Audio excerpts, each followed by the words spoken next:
दिनांक 7/6/2026 रोजी रिपब्लिकन सेनेचे सरसेनानी सन्माननीय आनंदराज आंबेडकर साहेब यांच्या नेतृत्वामध्ये छत्रपती संभाजीनगर या ठिकाणावर तापडिया सभागृहामध्ये भव्य कार्यक्रमाचे आयोजन विषय आहे उपवर्गीकरणाविषयी भव्य एका बैठकीचं चर्चासत्राचं आयोजन केलेलं आहे।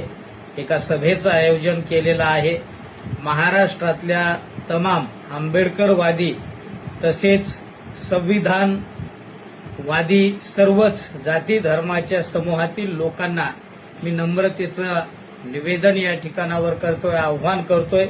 आपण हजारोच्या संख्येनं उपवर्गीकरणाच्या विरोधामध्ये